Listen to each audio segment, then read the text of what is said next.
Hello friends, स्वागत है आपका हमारे YouTube channel study smart IQ में। और मैं हूं सबा परवीन और आज हम फिर पढ़ने जा रहे हैं आरआरबी ग्रुप डी 2025 के लिए जीके जीएस की क्लास, जिसमें हम डिस्कस कर रहे हैं प्रीवियस ईयर क्वेश्चन। और ये हमारी क्लास 97 है। इससे पहले हम 96 क्लासेस कर चुके हैं और आज इस क्लास में हम पढ़ने वाले हैं 11 अक्टूबर 2022 शिफ्ट 3 के जीके जीएस के previous year questions. So I hope आपको ये वीडियो पसंद आती हो और ऐसे ही वीडियो देखने के लिए हमारे चैनल को लाइक करें, शेयर करें और सब्सक्राइब करना ना भूलें। तो चलिए स्टार्ट करते हैं आज की क्लास।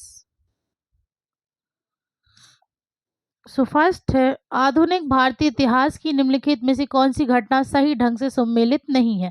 पहला है लॉर्ड कर्जन द्वारा बंगाल का विभाजन 1905, भारत छोड़ो आंदोलन 1942, अमृतसर में जलियांवाला बाग नरसंहार 1919 या महात्मा गांधी द्वारा दांडी मार्च 1910।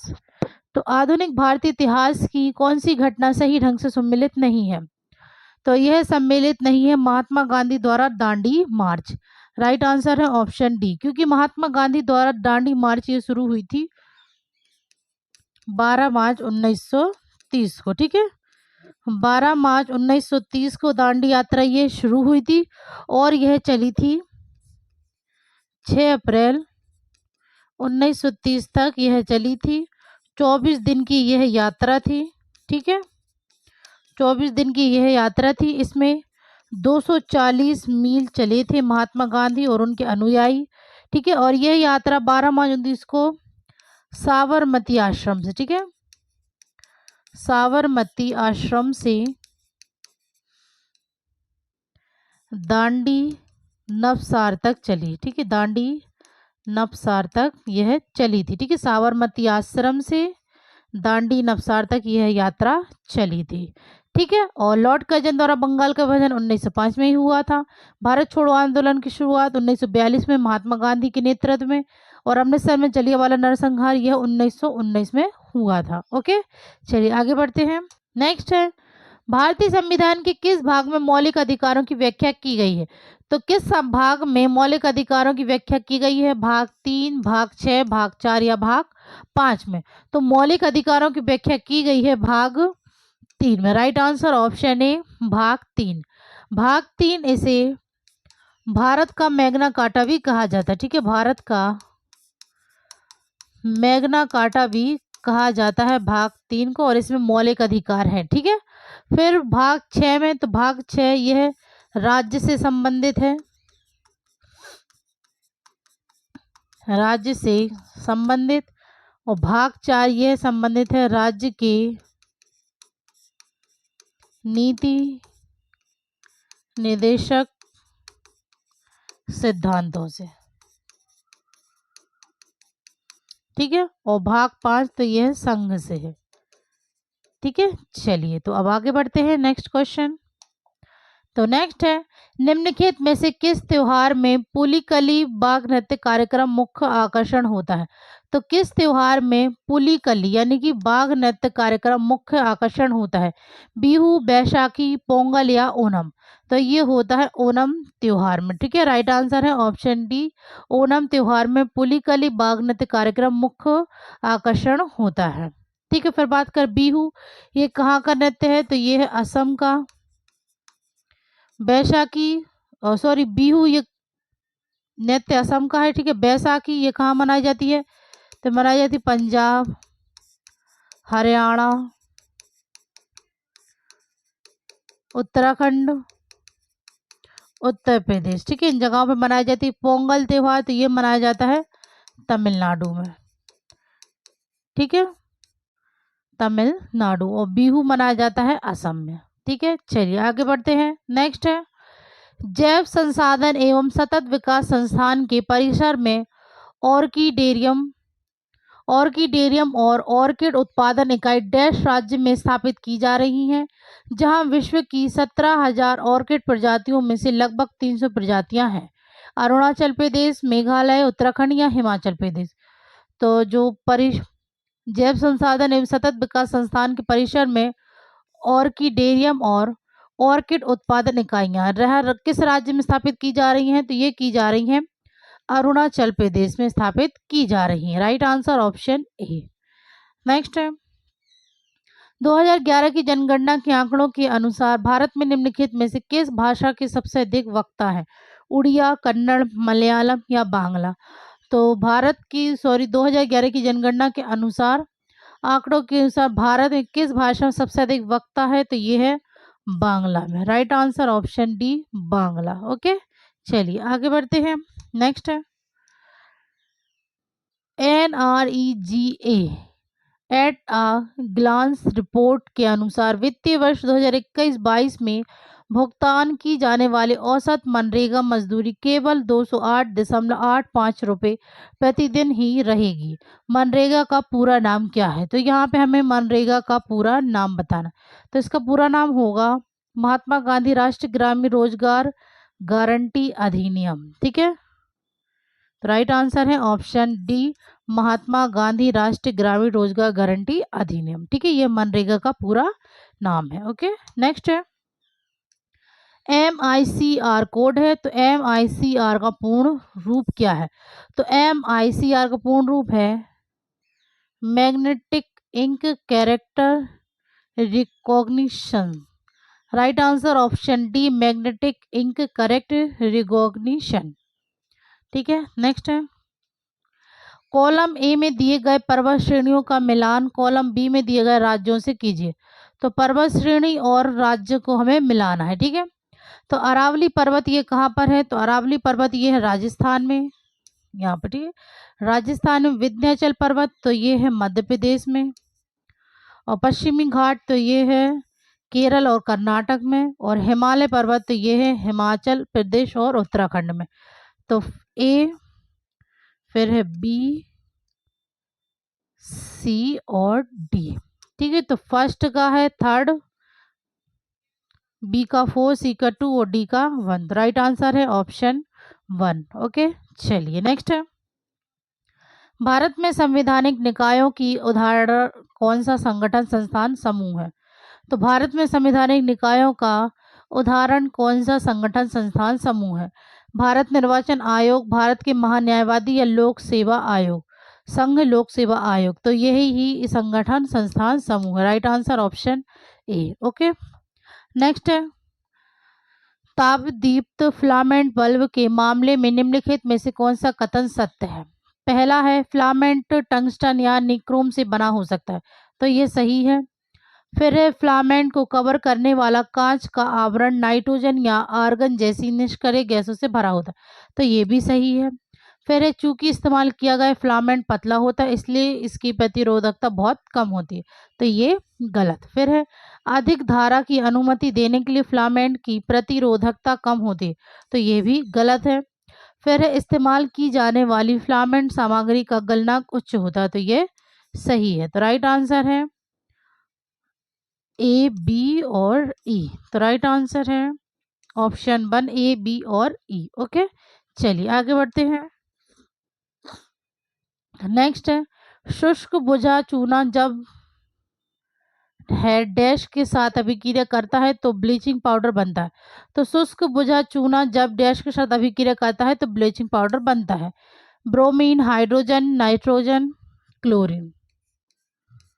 ठीक है, तो शुष्क बुझा हुआ चूना जब यह क्लोरीन के साथ अभिक्रिया करता है तो ब्लीचिंग पाउडर बनता है। ठीक है, क्लोरीन के साथ। Right answer option D.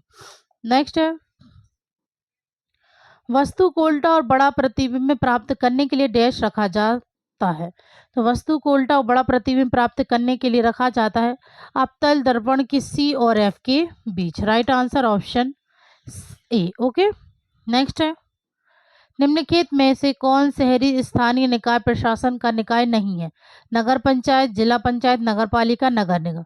तो इनमें से शहरी स्थानीय निकाय प्रशासन का निकाय नहीं है। तो यह है जिला panchayat. Right answer option B. Okay, next है 2022 का पद्म विभूषण पुरस्कार निम्नलिखित में किस क्षेत्र में नहीं दिया गया है? सिविल सेवा, साहित्य और शिक्षा, कला या व्यापार और उद्योग। तो 2022 का पद्म विभूषण पुरस्कार ये किस क्षेत्र में नहीं दिया गया है? तो यह नहीं दिया गया है व्यापार और उद्योग। Right answer option D. Next है एक गैल्वेनोमीटर जब एक सर्किट में जोड़ा जाता है तो इसकी उपस्थिति का पता लगाता है प्रतिरोध, धारा, आवृत्ति या विभवांतर। तो एक गैल्वेनोमीटर जब एक सर्किट में जोड़ा जाता है तो इसकी उपस्थिति का पता लगाता है धारा।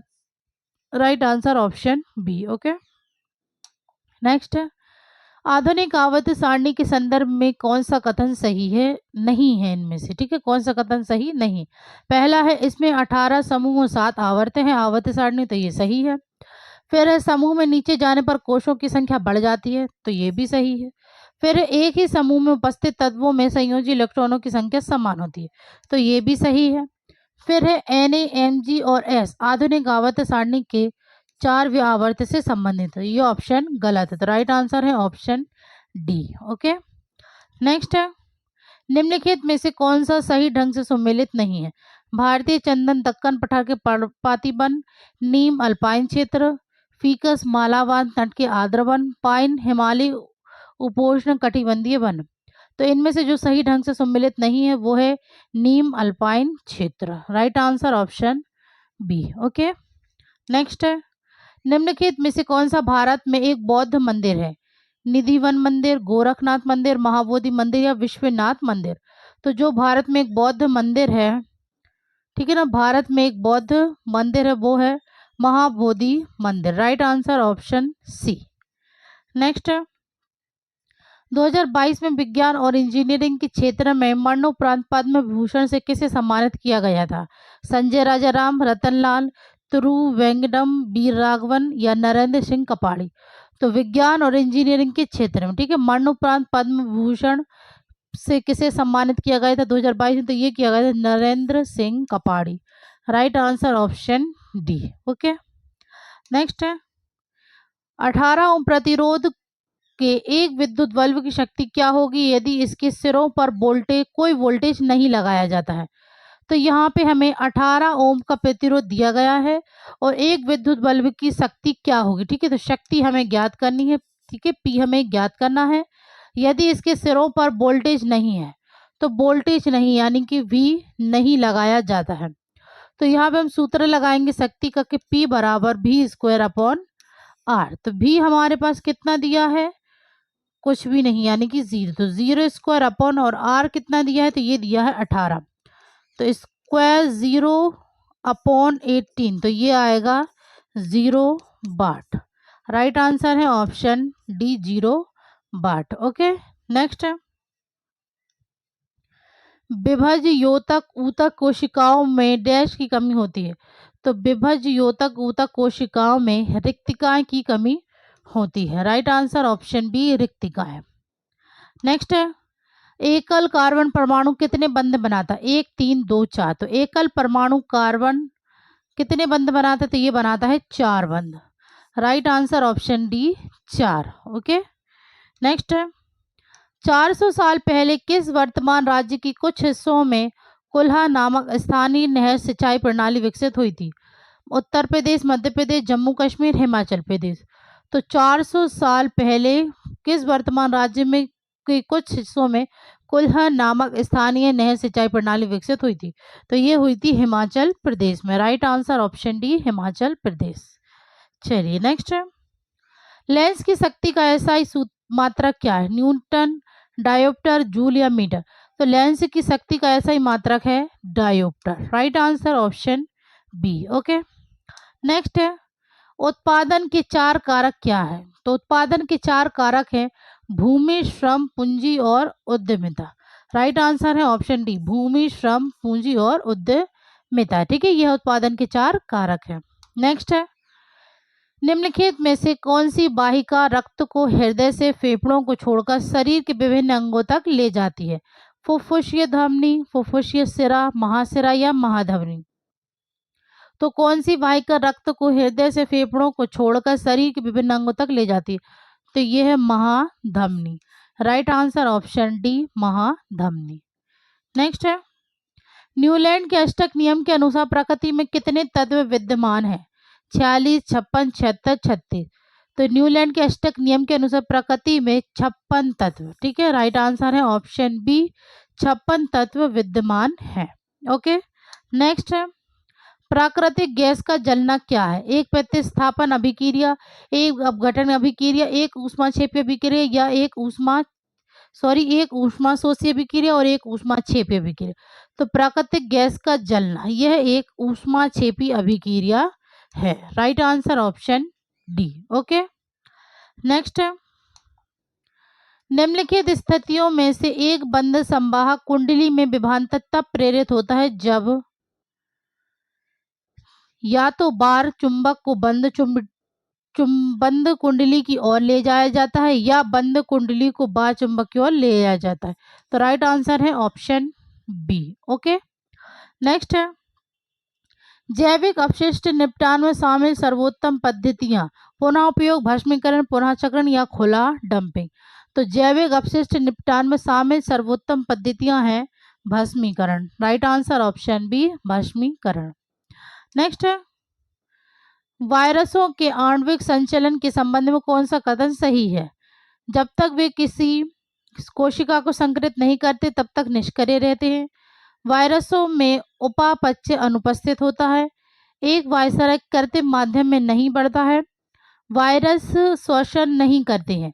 तो वायरसों के आणविक संचलन के संबंध में कौन सा कथन सही है? तो ये है, जब तक वे किसी कोशिका को संक्रमित नहीं करते हैं तब तक निष्क्रिय रहते हैं। Right answer option A. Okay, next है, अगस्त 2022 में 17 वर्षीय भारतीय शतरंज मास्टर रमेश बाबू प्रज्ञानंद ने विश्व चैंपियन मैग्नस कार्लसन को FTX क्रिप्टो कप के अंतिम दौर में डैश से हराया? ऑस्टिन, मियामी, सैन जोस या बोस्टन? तो ये हराया है मियामी। ठीक है, दौर में मियामी में हराया है। Right answer option B. Next है, निम्नलिखित में से कौन सा जीवाणु जनित रोग नहीं है? तपेदिक, सिफिलिस, एड्स या गोनोरिया? तो जो जीवाणु जनित रोग नहीं है वो है AIDS. Right answer option C. Next है, भारत में वायु खेलों का सर्वोच्च शासी निकाय कौन सा है? तो भारत में वायु खेलों का सर्वोच्च शासी निकाय है भारतीय वायु खेल महासंघ। Right answer option C. Next है, निम्नलिखित में से कौन सा समूह भारत में सूक्ष्म वित्त संस्थानों द्वारा आयोजित समूह में शामिल नहीं है? ग्रामीण मॉडल बैंक, संयुक्त दायित्व समूह, शहरी मॉडल बैंक या स्व सहायता समूह? तो इनमें से कौन सा समूह भारत में सूक्ष्म वित्त संस्थानों द्वारा आयोजित समूह में शामिल नहीं है? तो यह है शहरी model bank. Right answer option C. Okay, next है, निम्नलिखित में से कौन सा लवण एंटासिड में एक सक्रिय घटक है? तो इनमें से जो लवण एंटासिड में एक सक्रिय घटक है इनमें से, तो वो है NaSCO3। Right answer option D. Okay, next है, जब एक चुंबक को गैल्वेनोमीटर में से जुड़ी कुंडली में ले जाया जाता है तो कुंडली में धारा प्रेरित होती है। प्रेरित विद्युत धारा निम्नलिखित में से किस कारक पर निर्भर नहीं करती है? तो यह निर्भर नहीं करती है कुंडली में जुड़े गैल्वेनोमीटर का प्रतिरोध। Right answer option D. Okay, next, दी गई संतुलित रासायनिक समीकरण में AHNO3 plus BCaOH2 arrow CaNO3 2 plus CH2O गुणांक A, B और C है। तो यह क्रमशः 2, 1 और 2 है। Right answer option C. Okay, next है, अगस्त 2022 तक किस वर्ष का वृद्ध माता पिता और वरिष्ठ नागरिकों का रख रखाव और कल्याण अधिनियम वरिष्ठ नागरिकों की वित्तीय सुरक्षा, कल्याण और संरक्षण को नियंत्रित करता है? तो यह किस वर्ष को? तो यह 2007 का। Right answer option D, 2007। Next है, यदि मेंडल ने F2 पीढ़ी का अध्ययन नहीं किया होता तो क्या होता? वह कई लक्षणों का अध्ययन करने में सक्षम नहीं होते। उन्हें पता नहीं चल पाता कि कौन सा लक्षण प्रभावी थे। वह संकर पौधे प्राप्त करने में सक्षम नहीं होते। उन्हें पता नहीं चल पाता कि अप्रभावी लक्षण नष्ट नहीं होते। ठीक है, तो यदि मेंडल ने F2 पीढ़ी का अध्ययन नहीं किया होता तो उन्हें पता नहीं चल पाता कि अप्रभावी लक्षण नष्ट नहीं होते। Right answer option D. Okay, चलिए नेक्स्ट है, निम्नलिखित में से प्रकाश के प्रकीर्णन के अनुप्रयोगों की पहचान करें। खतरे के संकेत लाल होना, सूर्योदय का पहले होना और सूर्यास्त का देर से होना, तारों का टिमटिमाना, टिंडल प्रभाव, या सूर्य का लाल होना और आकाश का नीला होना। ठीक है, तो इनमें से प्रकाश के प्रकीर्णन के अनुप्रयोगों की पहचान तो ये है, खतरे के संकेत लाल होना, ठीक है, फिर है टिंडल प्रभाव, और है सूर्य का लाल होना और आकाश का नीला होना। तो यहाँ पे राइट होगा ए डी ई, तो ए डी नहीं है तो यहाँ डी ई है। ठीक है, तो किसी भी तरीके से जमाना पर आना चाहिए ए डी ई, तो राइट आंसर है ऑप्शन ए। ओके, नेक्स्ट 1955 में करवे समिति नामक एक विशेष समिति का गठन किया गया था। इस समिति ने किस पर सलाह दी?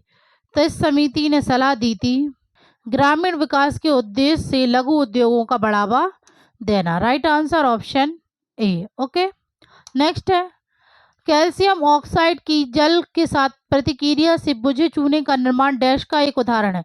तो यह उदाहरण है संयोजन अभिक्रिया का। Right answer option B. Okay, next है कुछ बैक्टीरिया प्रकाश संश्लेषक होते हैं। इन कोशिकाओं में प्रकाश संश्लेषण वर्णक कहाँ स्थित होते हैं? हरित लवक में, विशेष झिल्लियों पर, कोशिका द्रव में, प्लाज्मा झिल्ली के अंतर्वलन में।